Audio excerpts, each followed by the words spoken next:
Hello everyone, this is Roli Pandey. Next topic है हमारा socialisation, समाजीकरण। तो समाजीकरण क्या होता है, सबसे पहले समझेंगे कि सोशलाइजेशन को एजुकेशनल साइकोलॉजी में लाने की क्या ज़रूरत पड़ी और सोशलाइजेशन को एजुकेशनल साइकोलॉजी में पढ़ाया क्यों जाता है। जो बच्चे टीचर बनने जा रहे हैं उनके लिए ये टॉपिक क्यों इम्पोर्टेंट है या फिर उनको ये चीज़ क्यों पता होनी चाहिए। तो पहले हम ये समझेंगे कि ये प्रक्रिया है क्या। इस प्रक्रिया में बेसिकली क्या होता है, हर एक व्यक्ति को, समाज में जितने भी बच्चे हैं, जैसे ही पैदा होते हैं, जैसे ही उनका जन्म होता है, जन्म के बाद से ही माँ के थ्रू उनका जो समाजीकरण की प्रक्रिया है वो आरंभ हो जाती है, शुरू हो जाती है। तो कह सकते हैं हर एक व्यक्ति को इस सोशलाइजेशन की प्रक्रिया से होकर के जन्म से ही, जैसे उसका जन्म होता है, मृत्यु तक गुजरना पड़ता है। तो इसी वजह से जो ये सोशलाइजेशन टॉपिक है, समाजीकरण है, इससे टीचर्स को अवेयर होना ज़रूरी है, क्योंकि अगर वो अवेयर होंगे तो फिर वो बच्चे को उसी हिसाब से चीज़ें दे पाएंगे जैसी कि एक पर्टिकुलर समाज की या कम्युनिटी की ज़रूरत होती है। तो सोशलाइजेशन ये एक ऐसी प्रक्रिया है जो कि हर एक व्यक्ति को उनका बिहेवियर कैसा है इस चीज से अवेयर कराती है। मतलब कि हर एक व्यक्ति को उनके व्यवहारों से अवेयर कराना, या फिर कह सकते हैं कि हर एक व्यक्ति के जो व्यवहार है उस व्यवहार का एक आधार बनाने का काम होता है, जिसको समाजीकरण कहते हैं। तो इस समाजीकरण में बेसिकली किया क्या जाता है, जो ये व्यवहार बनाया जाता है या फिर बिहेवियर से अवेयर कराया जाता है या फिर बिहेवियर का बेस तैयार किया जाता है, वो किस रिगार्डिंग होता है, किस चीज़ के आधार पर होता है।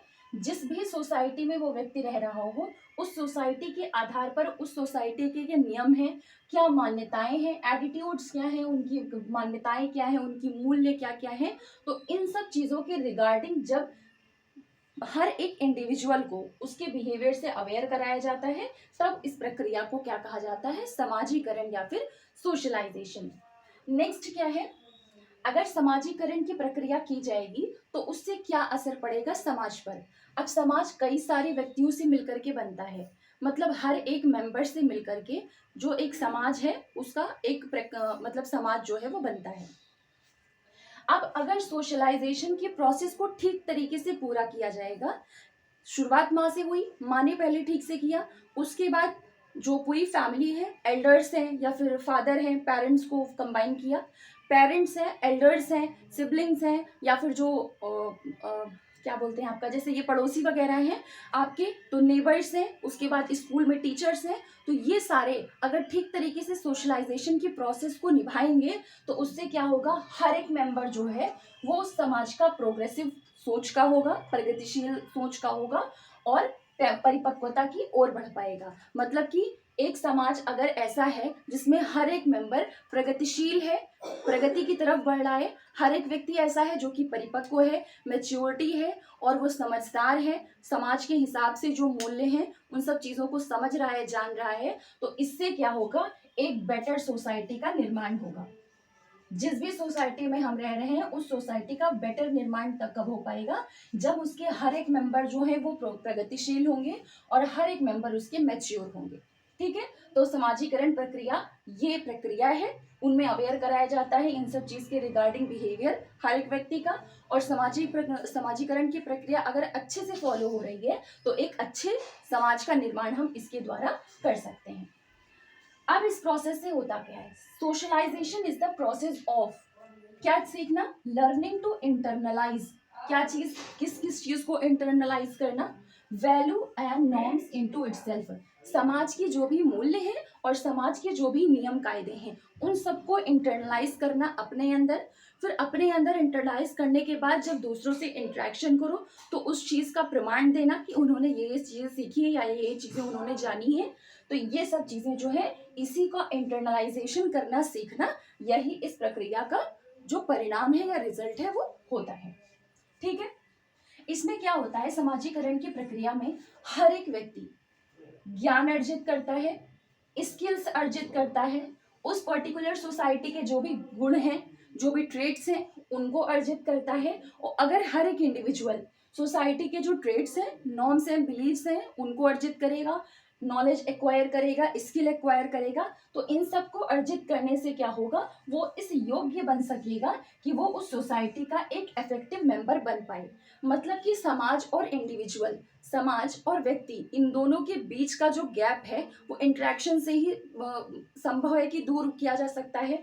तो ये गैप दूर करने के लिए ये सब चीज़ों का पता होना ज़रूरी है, क्योंकि इंटरेक्शन तो हर एक व्यक्ति करता है। लड़ाई झगड़ा करके भी एक दूसरे से इंटरेक्शन, सड़क पे कहीं कार भिड़ गई या कुछ भी ऐसा इंसिडेंट हो गया, तो एक व्यक्ति दूसरे व्यक्ति को जान नहीं रहे हैं, फिर भी उस सोसाइटी में हैं, फिर ये सारे इंसिडेंट होंगे तो लड़ाई झगड़ा होगा, एंगर और ये सारी चीज़ें उनके अंदर से निकल करके आएंगी, तो ये इफेक्टिव मेंबर उनको उस समाज का नहीं बना पाएगा।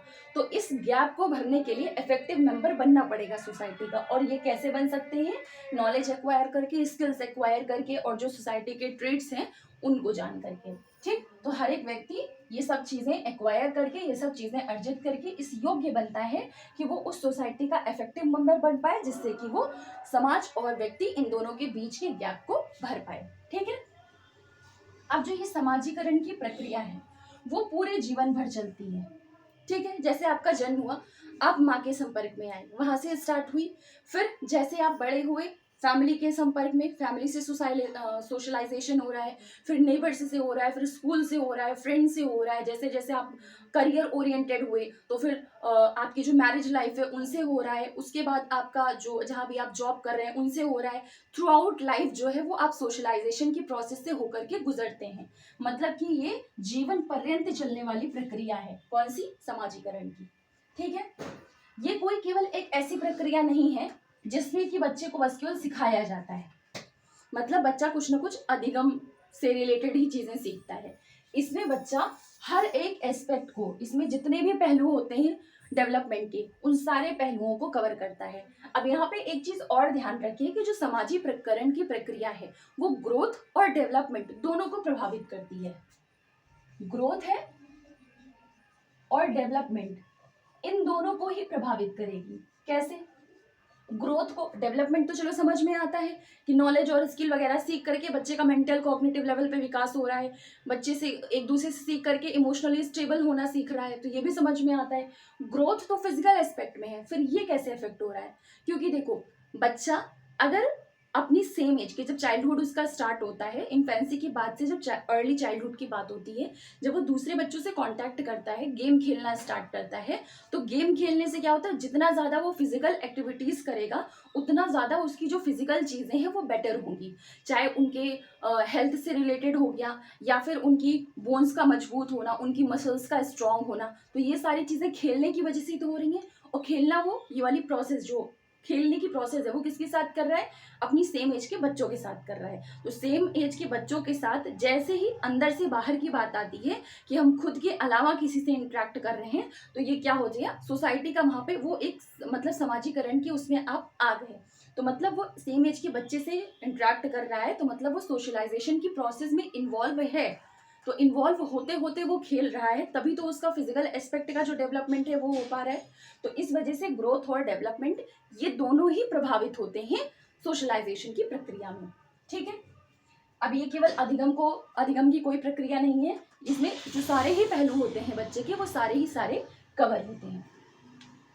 इसमें सोशल वैल्यूज जो भी बच्चे सीखते हैं, हर एक इंडिविजुअल, हर एक व्यक्ति जो सोशल वैल्यूज सीखता है वो समाज के साथ डायरेक्ट इन्वॉल्व होकर के सीखता है। मतलब हम कह सकते हैं कि इनफॉर्मली सीखता है। ये इनफॉर्मल तरीका हुआ, अपने फ्रेंड से बात कर रहे हैं या फिर पेरेंट्स से बात कर रहे हैं, नेबर्स से बात कर रहे हैं। ऐसा तो नहीं है कि टीचर सामने खड़ी हुई है, बच्चा सामने बैठा हुआ है तो इस तरीके का इंट्रैक्शन है। अगर इस तरीके का इंट्रैक्शन हो तो वो फॉर्मल मतलब इंट्रैक्शन हो गया। लेकिन हम लोग डायरेक्ट इन्वॉल्व होते हैं, तो डायरेक्ट इन्वॉल्वमेंट के बाद ये सोशल वैल्यूज को सीखते हैं। मतलब कैसे सीख रहे हैं, इनफॉर्मली इन्वॉल्व होकर के सीख रहे हैं। तो हम एक तरीके से कह सकते हैं कि सोशलाइजेशन की प्रक्रिया को ज्यादा अच्छे तरीके से तभी पूरा किया जा सकता है जब इनफॉर्मली इन्वॉल्व होकर के बच्चा सीखे। तो फॉर्मल इन्वॉल्वमेंट से बेटर है इनफॉर्मल इन्वॉल्वमेंट। तो ये आपका हो गया पूरा सोशलाइजेशन के बारे में। अब देखते हैं कि कौन कौन से फैक्टर्स होते हैं जो समाजीकरण को अफेक्ट करते हैं, या फिर कौन कौन सी प्रोसेस है जिनके थ्रू इस सोशलाइजेशन को बेहतर बनाया जा सकता है। अब बात करते हैं कि कौन कौन सी प्रक्रिया ऐसी है जिसका इस्तेमाल करके, जिसका यूज़ करके जो समाजीकरण की प्रक्रिया है उसको और ज़्यादा अच्छी तरीके से बनाया जा सकता है। सबसे पहले आता है चाइल्ड रियरिंग। ठीक है, चाइल्ड रियरिंग जो ये वाली प्रोसेस है कौन से दो एजेंट से होकर के गुजरती है? पहला मदर और दूसरा फैमिली। ठीक है, ये दोनों एजेंट्स ऐसे हैं जो कि बच्चे के पालन पोषण वाली स्टेज में समाजीकरण को प्रभावित करते हैं। तो इस वजह से जब बच्चे का चाइल्ड रेयरिंग पालन पोषण का समय है, अगर उनको अपनी माता से या फिर उनको परिवार से या फिर वो जिस आस पड़ोस में रह रहे हैं उन पड़ोसियों से, या फिर आप मेनली मदर और फैमिली इनको मान के चलिए, या फिर हम मोटे मोटे तौर पे देखें तो फैमिली। तो सबसे पहले बात आती है अगर पालन पोषण की, तो अगर उनको परिवार से ही ठीक तरीके का पालन पोषण नहीं मिला रहेगा, या फिर जो शुरुआती सीख होती है वो घर से ही मिलती है, अगर उस चीज़ का आधार ही नहीं मिला रहेगा बच्चे को ठीक तरीके से, तो समाजीकरण की प्रक्रिया वहीं से बच्चे की खराब होनी स्टार्ट हो जाएगी। अगर बच्चे ने जैसे सिंपैथी वाली चीज़ें हैं या फिर किसी की हेल्प करना है, तो ये सारी जो बेसिक बिहेवियर्स हैं वो फैमिली से ही बच्चे को मिलते हैं। और अगर फैमिली से उनको ये सारे जो ट्रेट्स हैं, सोशल ट्रेट्स हैं, वो नहीं मिल रहे हैं, तो कल को वो बच्चा समाज में निकलेगा तो फिर वो एक इफेक्टिव मेंबर समाज का नहीं बन पाएगा। तो इस वजह से सबसे पहली चीज़ जो है वो पालन पोषण। फैमिली को अगर अच्छा पालन पोषण, बच्चे को अगर अच्छा पालन पोषण मिलता है अपने परिवार से, तो फिर वो इफेक्टिव मेंबर बन सकता है, और अगर नहीं मिलता है तो फिर वो नहीं बन सकता है। तो ये हो गया पहला फैक्टर। दूसरा क्या है? कॉपरेशन, सहकारिता और सहयोग। बच्चा बाहर निकला, ठीक है, बाहर निकलने के बाद अगर आस पड़ोस या फिर फ्रेंड्स, इन सब चीज़ों से अगर बच्चे ने सहयोग और सहकारिता की भावना अपने अंदर जागृत नहीं कर ली, तो आगे चल के वो स्कूल में जाएगा, स्कूल के बाद वो बड़ी क्लासेस में जाएगा और बहुत सारे लोगों से उसका इंटरेक्शन होगा। तो जब सहकारिता और सहयोग वाली जो क्वालिटी है, सोशल ट्रेट है, वो बच्चे में डेवलप ही नहीं हुई है, तो फिर वो समाज के ऊपर नेगेटिव इफेक्ट ही देगा। मतलब वो जिनके भी कांटेक्ट में जाएगा वो उनको नेगेटिवली ही इफेक्ट करेगा, या फिर समाज को उससे बुरा ही होगा। तो इस वजह से समाजीकरण की प्रक्रिया को सहकारिता और सहयोग, ये भी एक इम्पॉर्टेंट प्रोसेस है जो कि इफेक्ट करेगी। अगर अच्छा बच्चे में सहकारिता और सहयोग की भावना डेवलप हो जाती है बचपन से ही, तो वो जा करके सोशल सर्विस और ये सारी चीज़ों को कर सकता है। और अगर नहीं करता है तो फिर वो मतलब कि फिर उसके अंदर अगर ये भावना नहीं है तो दूसरों की हेल्प वगैरह नहीं करेगा, तो वो समाज का एक इफेक्टिव मेंबर नहीं बन पाएगा, या समाज के लिए किसी तरीके से यूजफुल नहीं है। थर्ड है एसिमिलेशन, आत्मीकरण। बच्चा जिस भी सराउंडिंग में रहता है, आत्मीकरण का मतलब क्या होता है कि आसपास जो भी इन्वायरमेंट है उनका, उनसे इंफॉर्मेशंस कलेक्ट करके अंदर मेमोरी में सेव करना या फिर मेमोरी में रखना, इसी को आत्मीकरण कहा जाता है। या फिर आप सिंपली बोले कि इन्वायरमेंट से इंफॉर्मेशन लेना इज एसिमिलेशन या फिर आत्मीकरण। तो बच्चा जिन भी उसके इन्वायरमेंट में जितने भी लोग रह रहे हैं, जो भी लोग होंगे, उन सब से वो कुछ ना कुछ इन्फॉर्मेशन कलेक्ट करेगा और अपने अंदर स्टोर करेगा। और जैसी इंफॉर्मेशन हम स्टोर करते हैं वैसा ही हमारा बिहेवियर होता है, वो चीज़ हमारे एक्शन में आने लगती है। तो अगर उसका इन्वायरमेंट अच्छा है तो अच्छी अच्छी इन्फॉर्मेशन वो गैदर करेगा, इकट्ठा करेगा। अगर अच्छी अच्छी इन्फॉर्मेशन उसके माइंड में गैदर हो रही हैं, इकट्ठा हो रही हैं, तो फिर जो उसके एक्शन में, उसके इंट्रैक्शन में जितने भी लोग आएंगे उसके साथ वो अच्छा बिहेवियर ही करेगा। तो समाज के लिए ये पॉजिटिव चीज़ है, या समाज को पॉजिटिवली प्रभावित कर रहा है। और अगर ऐसा नहीं होता है, उसके पास ऐसे लोग हैं जिससे वो नेगेटिव इन्फॉर्मेशन से कलेक्ट कर रहा है, या हर चीज़ के बारे में नेगेटिव नॉलेज ले रहा है, गलत नॉलेज ले रहा है, तो इससे क्या होगा, आगे चल के वो क्रिमिनल बन सकता है, या फिर कुछ भी ऐसे जाकर के अनयूजुअल एक्टिविटीज़ वो समाज में करेगा जिससे समाज उससे नेगेटिवली प्रभावित होगा। तो जो आत्मीकरण है, एसिमिलेशन है, उसका भी इंपॉर्टेंट रोल है सोशलाइजेशन की प्रक्रिया में। नेक्स्ट है हमारा इमिटेशन, अनुकरण। ये तो मुझे लगता है कि आपको अच्छे से क्लियर होगा इमिटेशन क्या होता है। बच्चे के अंदर अनुकरण करने की इतनी, मतलब सबसे बेसिक चीज़ जो है वो बच्चे में इमिटेशन ही होती है, जो लगभग चाइल्डहुड से लेकर के एडोलेसेंस तक की एज में बच्चे में अंदर होती है। कि एडोलेसेंस में भी हम जो ये रोल मॉडल वाली चीज़ पढ़ते हैं, रोल मॉडल का मतलब क्या हुआ, इमिटेशन हुआ। मतलब आप जब क्वेश्चन आएगा तो उसमें इमिटेशन को इन्फेंसी और चाइल्डहुड, अर्ली चाइल्डहुड में ही डालेंगे, लेकिन फिर भी ऑलमोस्ट सिमिलर चीज़ हुई। रोल प्ले का मतलब क्या हुआ, या फिर आइडियल बनाना किसी को मतलब क्या हुआ, उनके जैसा देख करके आप वैसे ही करने लगे, this is role play. Imitation का मतलब क्या हुआ, आसपास आपके जो सिबलिंग्स हैं या फिर एल्डर्स हैं उनको देख करके आप उन्हीं के अकॉर्डिंग, जो छोटा बच्चा होता है उन्हीं के अकॉर्डिंग बिहेवियर करता है। तो मतलब इमिटेशन एक ऐसी प्रक्रिया है जो कि सबसे इम्पोर्टेंट वे में समाजीकरण को प्रभावित करती है।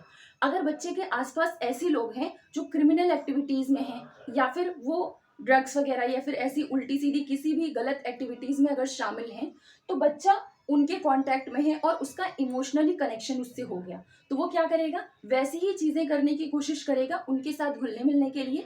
तो इमिटेशन भी एक ऐसी चीज है जो बुरी तरीके से सोशलाइजेशन को अफेक्ट करती है। अगर अच्छे लोगों के कांटेक्ट में रहेगा तो उसका जो अनुकरण होगा वो भी अच्छे ही तरीके से होगा, तो फिर वो उसके एक्शन में अच्छी चीजें आएंगी। और अगर बुरे लोगों के कांटेक्ट में है तो वो बुरी चीज को अनुकरण करेगा और उसी के अकॉर्डिंग उसके एक्शन होंगे। ठीक है। नेक्स्ट है सोशल टीचिंग, सामाजिक शिक्षा। जब हम समाज के लोगों के कांटेक्ट में आते हैं, नॉर्मली हम बैठ करके बात कर रहे हैं, कुछ भी कर रहे हैं, तो फिर किसी से भी बात कर रहे हैं तो वो हमको कोई ना कोई चीज़ बता रहे होते हैं या फिर हम किसी ना किसी टॉपिक पर बात कर रहे होते हैं। तो समाज से जो शिक्षा हमको मिलती है या समाज से जो शिक्षा लेकर के अपने अंदर हम आत्मसात करते हैं, उसको सोशल टीचिंग या फिर सामाजिक शिक्षा कहा जाता है। सामाजिक शिक्षा जो है ये फिर स्कूल से भी मिलती है बच्चों को, क्योंकि टीचर है, बच्चा जा रहा है, अब टीचर उसी सोसाइटी का तो हिस्सा है, उसी का तो एक एजेंट है, तो वो उस सोसाइटी की जो वैल्यूज हैं, उनके जो नॉर्म्स हैं, उनसे बच्चे को अवेयर कराएगा, जिससे बच्चा अच्छी तरीके से सोशल वैल्यूज, सोशल ट्रेड्स को सीख पाएगा और वो नॉलेज वगैरह एक्वायर कर पाएगा। तो ये क्या है, सामाजिक शिक्षा मतलब यही हुआ कि एक टीचर भी एक तरीके का सोसाइटी का एजेंट होता है, तो वो बच्चे को समाज के बारे में जो शिक्षा देता है, तो उसको हम क्या कहते हैं, सोशल टीचिंग, सामाजिक शिक्षा। Next one is reward and punishment, पुरस्कार एवं दंड। ये भी प्रभावित करती है। किस तरीके से प्रभावित करेगी, बचपन में अगर मान लीजिए किसी ने, पेरेंट्स की बात करें, बच्चे को अच्छा परफॉर्म करने के लिए, चाहे वो किसी गेम में हो या फिर एजुकेशन में हो, एकेडमिक चीज़ों में हो, अच्छा परफॉर्म के लिए अगर टीचर, पेरेंट्स जो है वो बोल रहे हैं आपको ये गिफ्ट दिया जाएगा, तो बच्चे को पॉजिटिवली मोटिवेट किया गया।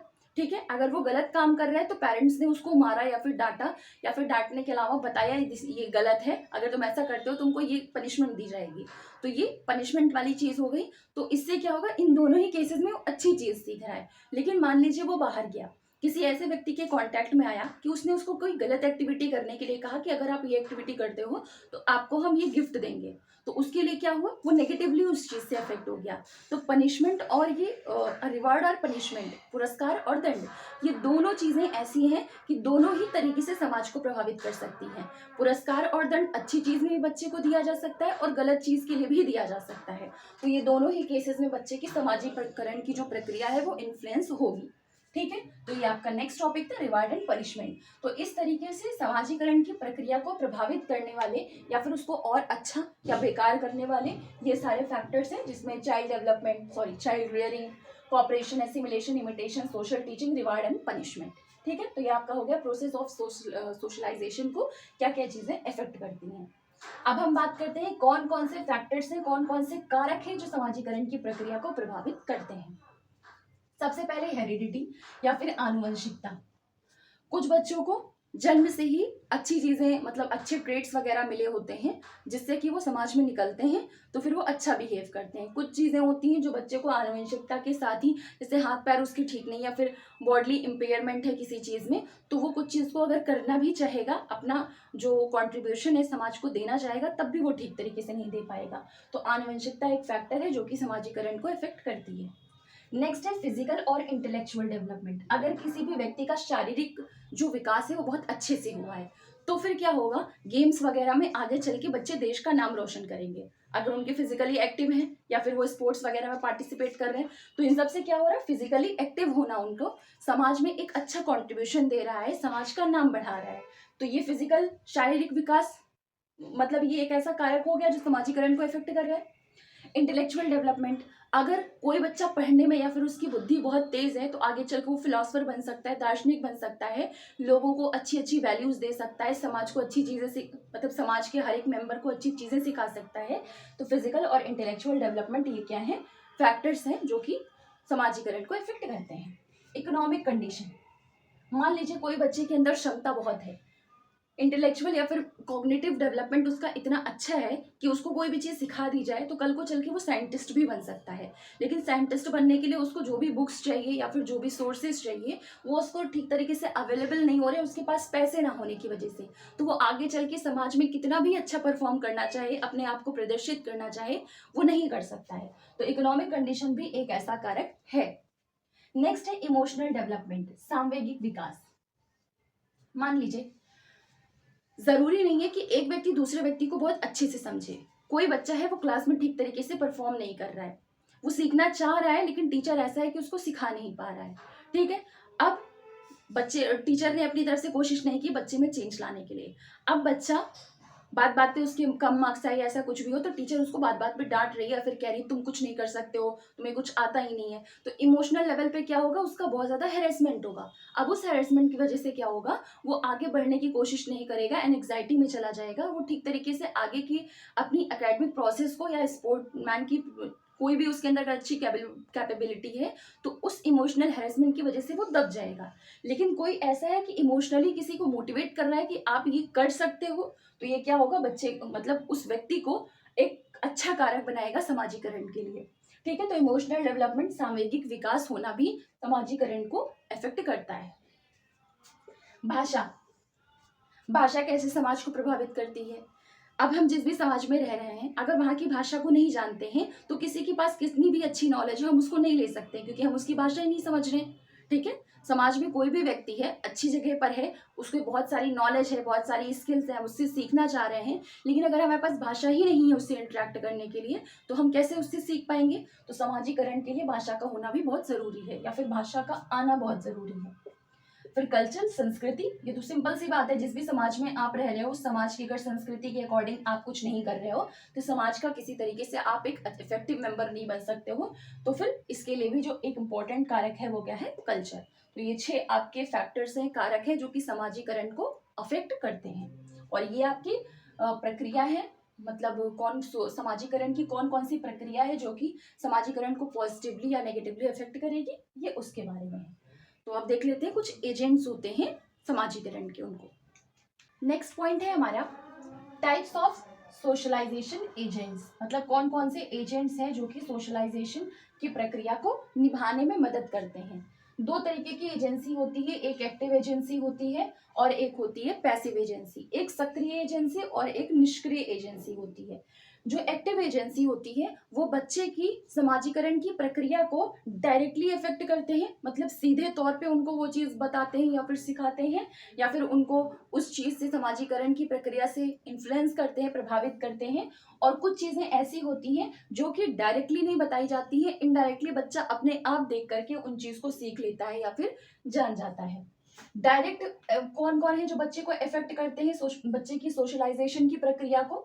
सबसे पहले फैमिली, जो फैमिली के मेंबर्स होते हैं, जैसे बच्चा कोई भी एक्टिविटी कर रहा है, अब पेरेंट्स उसको लगातार देख रहे हैं, देखने के बाद अगर वो चीज़ सही है तो फिर बच्चा ठीक है कर रहा है, अगर वो चीज़ गलत है तो बच्चे पेरेंट्स हैं या फैमिली मेंबर्स हैं उनको बताएंगे कि दिस इज़ नॉट गुड, या ये चीज़ तुमको परफॉर्म नहीं करनी चाहिए, ये फिर सोसाइटी के लिए नहीं अच्छा है या फिर तुम्हारे लिए नहीं अच्छा है, तो वो डायरेक्टली उनको वो चीज़ बता रहे हैं, तो वो डायरेक्ट इफेक्ट हो रहे हैं। नॉन डायरेक्ट इफेक्ट में क्या आएगा आपका, मतलब फैमिली है और नेबर्स हैं जिन बच्चों के साथ बच्चे खेल रहे हैं, वो सारे डायरेक्टली इफेक्ट करते हैं बच्चे की समाजीकरण की प्रक्रिया को। लेकिन पैसिव एजेंसी में क्या आएगा, मीडिया आएगा, टेलीविजन वगैरह आएगा। अब बच्चा है कोई टीवी देख रहा है, सीरियल देख रहा है, कार्टून देख रहा है, कुछ भी देख रहा है, तो वो देख करके अपने आप इंफॉर्मेशन एसिमिलेशन वाली जो प्रक्रिया थी आपकी आत्मीकरण की, अब वो मीडिया को देख रहा है, वहां से इंफॉर्मेशन कलेक्ट कर रहा है। जैसे आजकल वेब सीरीज वगैरह है, सीरियल्स हैं, ये सारी चीजें अगर बच्चे देख रहे हैं तो उसमें कोई चीज ऐसी है जो कि नेगेटिव सीख दे रही है बच्चे को, तो उसने तो मीडिया में वो चीज देख करके और इन्फॉर्मेशन तो कलेक्ट कर ली, उस चीज का आत्मीकरण तो कर लिया। अब जब आत्मीकरण किया है तो उसके एक्शंस में भी वो चीजें जरूर आएंगी। तो इसका मतलब क्या हुआ, जो ये मीडिया है या फिर ये सारी चीजें पैसिव एजेंसीज हैं, ये बच्चे को डायरेक्ट नहीं बताती हैं कि ये चीज तुम्हें ऐसी करनी चाहिए या फिर ये चीज सही है कि गलत है। वो लोग क्या करेंगे, सामने परफॉर्म करके दिखाएंगे, उस परफॉर्मेंस से बच्चा इंफॉर्मेशन लेगा, उसको एसिमिलेट करेगा, आत्मसात करेगा और आत्मसात करने के बाद उसको अपने एक्शंस में लेकर के आएगा। अब वो चीज जब एक्शन में आ रही है तो इससे क्या हो रहा है, समाज में वो किसी ने जिससे भी उनके मतलब जिसके साथ भी उसने उस एक्शन को किया है, तो क्या होगा, समाज का वो मेंबर उससे इफेक्ट हुआ, मतलब ये समाजीकरण की प्रक्रिया को प्रभावित कर रहा है। अच्छी इंफॉर्मेशन ले रहा है मीडिया से तो अच्छा एक्शन करेगा, और अगर गलत इंफॉर्मेशन ले रहा है तो गलत चीज आत्मसात कर ली तो उसके एक्शंस में भी गलत या फिर ये सारी चीजें कल्प्रिट्स, मतलब ये मतलब जितनी भी गलत एक्टिविटीज होती हैं, क्रिमिनल एक्टिविटीज वगैरह, तो फिर वो उनको परफॉर्म करेगा। तो ये होती है एक्टिव एजेंसी और passive agency types of socialisation में, दो तरीके की एजेंसीज होती हैं। अब नेक्स्ट क्लास में हम देखेंगे प्रिंसिपल ऑफ सोशलाइजेशन और टाइप्स ऑफ सोशलाइजेशन। तो मिलते हैं नेक्स्ट वीडियो में। Thank you.